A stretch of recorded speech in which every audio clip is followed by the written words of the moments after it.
Pagbasa mula sa Aklat ng Karunungan. Kayong mga namamahala ay may kapangyarihan sa daigdig. Mahalin ninyo ang katarungan. Taimtim ninyong isipin ang Panginoon at taus-pusong hanapin siya. Matatagpuan siya ng mga hindi nag-aalinlangan sa Kanya. Nagpapakita siya sa mga lubos na nagtitiwala sa Kanya. Ngunit ang mga baluktot ang isipan ay di makalalapit sa Diyos. Sino mang hangal na mga hasubukin ang Kanyang kapangyarihan ay tiyak na mabibigo. Ang karunungan ay di papasok sa may masamang kalooban at di mananahan sa pusong alipin ng kasalanan.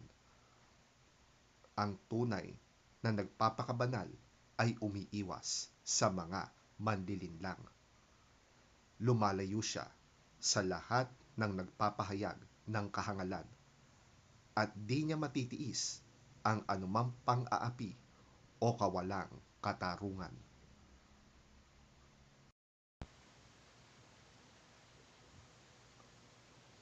Ang karunungan ay diwang magaan ang loob sa lahat, ngunit hindi niya mapapayagang lapastanganin ang Diyos, sapagkat alam ng Diyos ang ating mga damdamin at isipan, at naririnig niya ang lahat ng sinasabi natin.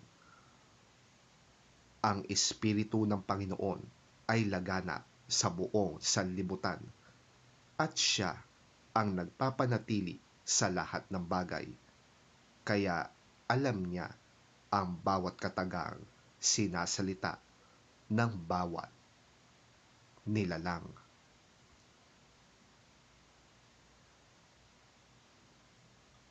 Ang salita ng Diyos. Salamat sa Diyos.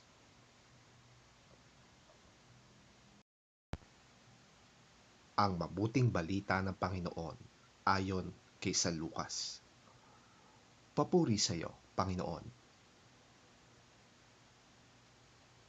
Sinabi ni Jesus sa kanyang mga alagad, siguradong darating ang mga sanhi ng pagkakasala, ngunit kakilakilabot ang sasapitin ng taong panggagalingan yon.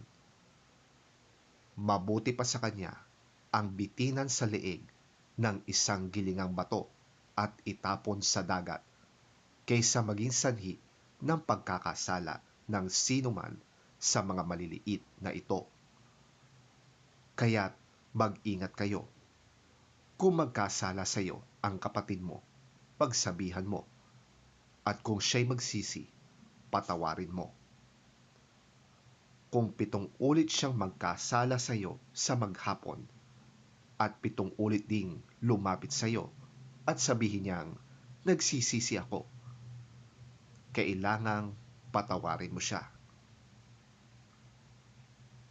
Sinabi ng mga apostol sa Panginoon, dagdagan po ninyo ang aming pananampalataya.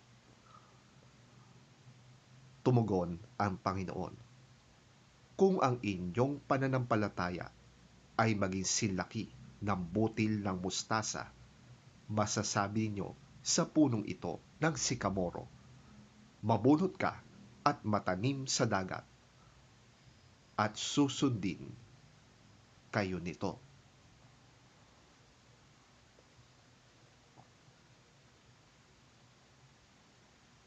Ang mabuting balita ng ating Panginoon. Pinupuri ka namin, Panginoong Hesukristo.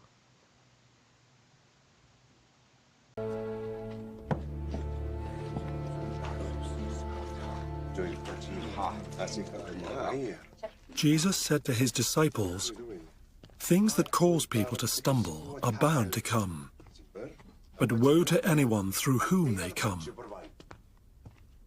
It would be better for them to be thrown into the sea with a millstone tied round their neck than to cause one of these little ones to stumble. So watch yourselves. If your brother or sister sins against you, rebuke them. and if they repent, forgive them. Even if they sin against you 7 times in a day, and 7 times come back to you saying, I repent, you must forgive them.